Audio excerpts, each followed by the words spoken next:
Hello dear aspirants, subscribe कीजिए हमारे channel the bliss English को और बेल नोटिफिकेशन ऑन करके पाइए सारे अमेजिंग वीडियोस के अपडेट और हमारे डेली शॉर्ट क्विजेस और नोट्स को एक्सेस करने के लिए ज्वाइन करें हमें टेलीग्राम और फेसबुक पे।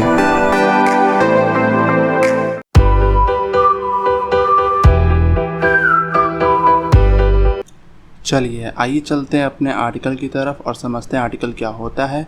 पहले इसका डेफिनेशन देख लेते हैं कि इसका डेफिनेशन क्या होता है। और ये रहा आपका डेफिनेशन।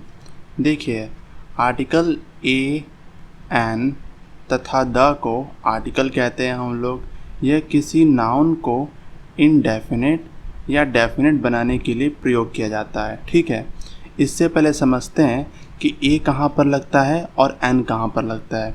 तो देखिए, ए आपका लगता है व्यंजन के साथ और एन आपका लगता है स्वर के साथ। हमें स्कूल टाइम में सिखाया गया है कि ई जो है आपका कॉन्सोनेंट के साथ लगता है। ठीक है, जो ए ई आई ओ यू को छोड़ाकर होता है कॉन्सोनेंट। और एन आपका वॉवेल्स के साथ लगता है जो कि आपका ए ई आई ओ यू है। पर हम लोग इंग्लिश लैंग्वेज के हिसाब से नहीं चलते हैं, ये बहुत बड़ा मिसअंडरस्टैंडिंग होता है। हम लोग हिंदी के हिसाब से चलते हैं, यानी ए आपका व्यंजन के हिसाब से लगता है और एन आपका स्वर के हिसाब से लगता है। आप इस कॉन्सेप्ट को हमेशा याद रखिएगा। अभी तक आप जो भी पढ़े हैं उसे भूल जाइए और इस पे ध्यान दीजिए कि ए आपका व्यंजन के साथ और स्वर के साथ आपका एन लगता है। ठीक है, चलिए आइए स्टार्ट करते हैं अपने एग्जाम्पल के ज़रिए से। और ये रहा आपका पहला example. A beggar has stolen your shirt. ठीक है, यहाँ पे आप देख सकते हैं बैगर के पहले आपका आर्टिकल है। बैगर आपका क्या है? नाउन है। ठीक है, यानी किसी नाउन के पहले ही आर्टिकल लगता है और बैगर आपका नाउन है। इस नाउन के बारे में हमें कुछ नहीं पता है, मतलब ये बैगर कहाँ से आया है, कौन है। ठीक है, तो जो इनडेफिनेट नाउन होता है उसे हम लोग ए और एन से दिखाते हैं। ठीक है, और डेफिनेट बताने के लिए हम लोग द लगाते हैं। तो यहाँ पे बैगर के बारे में कोई इन्फॉर्मेशन नहीं है, इसलिए हम लोग यहाँ पे ए लगाए हैं। ठीक है, चलिए सेकंड एग्जांपल देख लेते हैं अपना। और ये रहा आपका second example. This is the house in which I live. ठीक है, यहाँ पे दिस के ज़रिए मैं इस हाउस को इंडिकेट कर रहा हूँ कि ये वही घर है जिसमें मैं रहता हूँ, यानी ये डेफिनेट है। ठीक है, तो इस नाउन के पहले हम लोगों ने द लगा दिया। ठीक, जो नाउन डेफिनेट इंडिकेट कर रहा हो उसके पहले हम लोग आर्टिकल द लगा देते हैं। ठीक है, चलिए तो आइए स्टार्ट करते हैं अब अपना आर्टिकल का पहला रूल। और पहला रूल है हम लोग का यूज़ ऑफ ए और एन का प्रयोग। ठीक है, ए और एन का प्रयोग सिंगुलर काउंटेबल नाउन के पहले होता है। सिंगुलर मतलब आपका एक, काउंटेबल मतलब जिसे आप गिन सकते हैं, नाउन का मतलब आपको पता है, नेम ऑफ प्लेस और पर्सन। ठीक है, इसको अच्छे समझने के लिए हम लोग एग्जाम्पल देखते हैं। और ये रहा आपका पहला एग्जाम्पल। देखिए, मोहन इज़ अ सिंगर। ठीक है, तो यहाँ आप बताइए, सिंगर आपका नाउन है। नाउन है, कौन सा नाउन है? तो आप कहेंगे कि सिंगुलर नाउन है। ठीक है, क्योंकि एक सिंगर है। काउंटेबल है क्योंकि हम लोग सिंगर गिन सकते हैं। ठीक, तो ये आपका सिंगुलर काउंटेबल नाउन है। तो सिंगुलर काउंटेबल नाउन के पहले आपका ए और एन आता है। तो अब बताइए मुझे यहाँ पे ए क्यों आया है? तो ए इसलिए आया है क्योंकि यहाँ पे सिंगर एस यानी स से स्टार्ट हो रहा है। व्यंजन के हिसाब से देखा जाए तो स से स्टार्ट हो रहा है, और जहाँ आपका स आ रहा है तो आर्टिकल ए आएगा। ठीक है, चलिए तो देखते हैं अपना सेकंड एग्जांपल। और ये रहा आपका second example. This is an apple. ठीक है, तो आप मुझे बताइए इसमें आपका नाउन कौन सा है? तो आप कहेंगे कि आपका ये है नाउन एप्पल। एप्पल आपका सिंगुलर है कि प्लूरल है? तो आप कहेंगे कि ये आपका सिंगुलर है क्योंकि आपका एक एप्पल है। काउंटेबल है कि अनकाउंटेबल है? इसे आप गिन सकते हैं, तो ये आपका काउंटेबल है। तो इसके पहले आपका आर्टिकल ए या एन आएगा। अब यहाँ पर एन आया है क्योंकि एप्पल का उच्चारण आपका अ से होता है। एप्पल, ए, देख रहे हैं ना? तो ये आपका स्वर है और स्वर आपका एन लेता है, यानी स्वर के लिए हम लोग क्या यूज़ करते हैं? Article an. ठीक, चलिए अब बढ़ते हैं अपने नेक्स्ट एग्जांपल की ओर। I am not wealthy so I cannot afford to buy a expensive car. ठीक है, तो इसमें आप पहले एक नाउन ढूंढिए। नाउन है आपका कार। ठीक, कार से पहले आपका कोई एडजेक्टिव आ रहा है, तो एडजेक्टिव के पहले आपका आर्टिकल आता है। ठीक है, एक रूल हमेशा याद रखिएगा कि अगर आपका यहाँ पे नाउन है, ठीक है, यहाँ पे आपका नाउन है और यहाँ पे आपका नाउन से पहले एडजेक्टिव आ जाए, तो एडजेक्टिव के पहले आपका आर्टिकल आता है। ठीक है, ये बात हमेशा याद रखिएगा।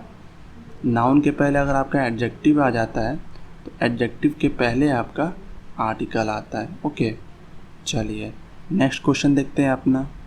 ही had no illusion of being either a distinguished writer or a editor. ठीक है, तो आप पहले इसमें नाउन ढूंढ के दिखाइए। तो नाउन है आपका राइटर, ठीक, और एडिटर। यहाँ पे दो नाउन है। ठीक, उसके पहले, इस नाउन के पहले आपका क्या है, एडजेक्टिव है, तो यानी आर्टिकल एडजेक्टिव से पहले आएगा और ये आपका एडजेक्टिव के अनुसार आएगा। ठीक है, एडजेक्टिव के उच्चारण के अनुसार। उच्चारण कहने का मेरा मतलब ये है कि इसकी फिर हम लोग देखेंगे कि व्यंजन है कि स्वर है। डिस्टिंग्विश्ड बोल के देखिए, डी ड आ रहा है ना, तो ड आपका व्यंजन है और व्यंजन के हिसाब से आपका ए आ गया। ठीक, यहाँ पे आपका इसके पहले कोई एडजेक्टिव नहीं है, कोई एडजेक्टिव नहीं है, तो यहाँ पे डायरेक्ट एक आर्टिकल आया है। ठीक है, आप मुझे ये बताइए यहाँ पे ए आएगा कि एन आएगा। तो एडिटर को आप उच्चारण करके देखिए, तो ये आपका ए से आ रहा है, एडिटर, ए। ठीक है, तो ए आपका स्वर है, तो यहाँ पे आपका एन हो जाएगा। ठीक है, यहाँ पे आपका ए नहीं होगा, यहाँ पे आपका एन हो जाएगा। तो करेक्ट स्टेटमेंट आपका हो जाएगा, he had no illusion of being either a distinguished writer or an editor. तब जाके आपका ये स्टेटमेंट ट्रू होगा। ठीक है, चलिए अब देखते हैं अपना नेक्स्ट एग्जांपल। और नेक्स्ट एग्जांपल है आपका, Ravi prefers self employment to job in a office. ठीक है, तो यहाँ पर भी आपका दो नाउन है, एक आपका जॉब है, एक आपका ऑफिस है। ऑफिस से पहले आपका आर्टिकल लगा हुआ है, पर जॉब से पहले आपका कोई आर्टिकल नहीं लगा हुआ है। तो यहाँ पे आप आर्टिकल लगा के इसको ट्रू कर देंगे। ठीक है, तो ये आपका हो जाएगा A, Ravi prefers self employment to a job in a office. ठीक, तब जाके आपका स्टेटमेंट ट्रू हो जाएगा। ओके, चलिए नेक्स्ट एग्जांपल देखते हैं आपका। और नेक्स्ट एग्जांपल है आपका, it being rainy day most of the people out on the street were carrying umbrella. ठीक है, यहाँ पे आप नाउन ढूंढ के दिखाइए और ये रहा आपका नाउन। ठीक है, ये आपका नाउन है। नाउन से पहले आपका रैनी है, रैनी आपका क्या है, एडजेक्टिव है, तो एडजेक्टिव से पहले आपका आर्टिकल आएगा। अब मुझे ये बताइए कि ये नाउन आपका सिंगुलर है, ठीक, और काउंटेबल है। तो यहाँ पर इसके हिसाब से, रेनी के हिसाब से आर्टिकल आएगा तो क्या लगेगा, तो यहाँ पे आपका ए लग जाएगा, क्योंकि रैनी का उच्चारण र से हो रहा है और र आपका व्यंजन है और व्यंजन के लिए हम लोग ए लगाते हैं। तब आपका ये स्टेटमेंट एकदम ट्रू हो जाएगा। ओके, आगे बढ़ने से पहले अगर आपको ये वीडियो पसंद आ रही है तो वीडियो को लाइक कीजिए और चैनल को सब्सक्राइब कीजिए।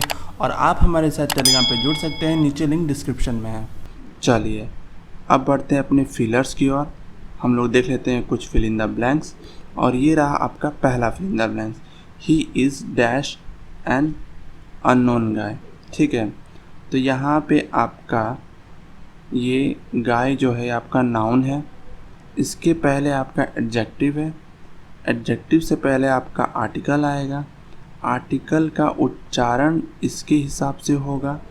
तो इसके हिसाब से आप बताइए यहाँ पर क्या आना चाहिए।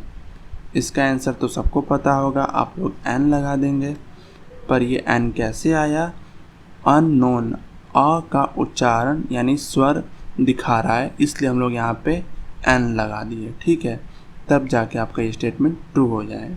चलिए नेक्स्ट देखते हैं।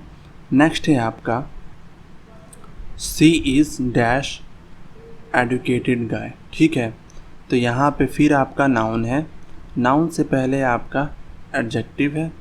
आप मुझे बताइए यहाँ पे आपका एडुकेटेड प्रोनाउंस कैसे करेंगे? तो ए से करेंगे और ए के लिए हम लोग फिर क्या लगाएंगे? ए के लिए आप फिर यहाँ पे एन लगा देंगे। ओके, चलिए अब देखते हैं अपना नेक्स्ट एग्जांपल। और नेक्स्ट एग्जांपल है आपका this is dash uniform rule. ठीक है, अब यहाँ पे आप क्या लगाएंगे? तो आप कहेंगे कि यहाँ पर हम पहले आप देख लेंगे कि ये रूल है आपका नाउन और इससे पहले है आपका एडजेक्टिव और एडजेक्टिव से पहले आपका लगता है आर्टिकल। ठीक है, आर्टिकल लगता है, पर इसका उच्चारण यूनिफॉर्म किस तरीके से करेंगे आप? यूनिफॉर्म, यू आ रहा है ना, यानी यू हिंदी में देखिएगा तो यह आ रहा है, यह आपका व्यंजन ही किस स्वर है? तो आप कहेंगे कि व्यंजन है और व्यंजन के लिए हम लोग क्या लगाएंगे? ए लगाएंगे, तब जाके आपका ये स्टेटमेंट ट्रू होगा। This is a uniform rule. ठीक है, चलिए नेक्स्ट एग्जांपल देखते हैं आपका my father is dash N ambitious doctor. ठीक है, तो यहाँ पे आप देख सकते हैं कि आप एमबीबीएस को किस तरीके से प्रोनाउंस करेंगे? एम यानी ई पहले आ रहा है और ए पहले आ रहा है, तो हम लोग यहाँ पे क्या लगाएंगे? एन लगाएंगे। ठीक है, तो ये आपका करेक्ट स्टेटमेंट हो जाएगा my father is an MBBS doctor. ठीक, चलिए नेक्स्ट एग्जांपल देखते हैं आपका। नेक्स्ट एग्जांपल है आपका यू आर नॉट डैश अगली गर्ल। ठीक, तो यहाँ पे देखिए गर्ल आपका नाउन है, नाउन से पहले आपका एडजेक्टिव है और एडजेक्टिव से पहले आपका आर्टिकल। अगली का उच्चारण यू यानी अगली अ से हो रहा है और अ के लिए हम लोग क्या लगाएंगे? अ आपका स्वर है, तो स्वर के लिए हम लोग एन लगाते हैं, तब जाके आपका ये स्टेटमेंट ट्रू हो जाएगा। ओके, चलिए अब हो गया हम लोग का ए और एन के कुछ प्रैक्टिस। अब बढ़ते हैं अपने सेकंड रूल की ओर और सेकंड रूल है आपका सम इडियोमैटिक यूजेस ऑफ ए और एन। ठीक है, तो यहाँ पे आप कुछ इडियोमैटिक एक्सप्रेशन देख सकते हैं, जैसे कि अ lot of, a number of, a great many of, a large quantity of, a great deal of, a large number of, a good many of, a large amount of, a good deal of, a great number of. ठीक है, तो ये आपके कुछ idiomatic uses हैं जिनके साथ आपका ए लगता ही लगता है। ठीक है, आप कुछ भी कर लीजिएगा, इसमें आपको कोई रूल अप्लाई करने की ज़रूरत नहीं है, इसमें आपका ए लगेगा ही लगेगा। ठीक है, क्योंकि इडियोमैटिक चीज़ें आपकी फ़िक्स होती हैं, उनमें कोई छिड़कानी नहीं होता है। तो जब भी आपको ऐसे वर्ड्स दिखें तो वहाँ पे आपका ए लगेगा। ओके, तो आइए बढ़ते हैं अपने नेक्स्ट रूल की ओर। और नेक्स्ट रूल है आपका कि कुछ अदर एक्सप्रेशंस भी हैं जिसमें आपका फिक्स रहता है, उसमें भी आपका कोई चेंजेस नहीं होता है, जैसे कि take a meal, in a hurry, in a dilemma, in a mood, at a loss, have a drink, go for a walk, make a noise, get give award a scholarship और etcetera. ये भी कुछ ऐसे expression हैं जिसमें आपके कोई changes नहीं होते हैं। यहाँ पे आपको रूल देखने की ज़रूरत नहीं है, इसके खुद के एक अलग मीनिंग होते हैं। ठीक है, तो जब भी आपके कुछ ऐसे वर्ड्स आए तो आपको बीच में ए लगाना ज़रूरी है, क्योंकि यहाँ पे ये एक्सप्रेशन है। ठीक है, इस पे हम लोग एक एग्ज़ाम्पल लगा लेते हैं और ये रहा आपका एग्ज़ाम्पल। देखिए, Nathan habit of delaying his work put his colleagues to lot of trouble. ठीक है, तो यहाँ पे आप देख सकते हैं कि लॉट ऑफ ट्रबल है। ठीक है, तो आप इसको दो तरीके से सही कर सकते हैं, या तो यहाँ पे आप लॉट्स ऑफ लगा दीजिए। ठीक, तो आपका सही हो जाएगा, लेकिन अगर आपको लॉट्स ऑफ नहीं लगाने हैं तो यहाँ पे आपको ए लगाना होगा। ठीक है, तब जाके आपका ये स्टेटमेंट ट्रू होगा। तो आपका करेक्ट स्टेटमेंट हो जाएगा Nathan's habit of delaying his work put his colleagues to a lot of problem.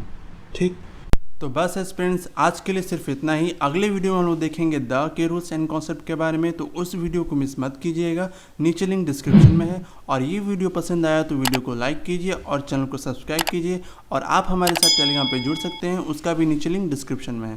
Thank you friends and have a nice day.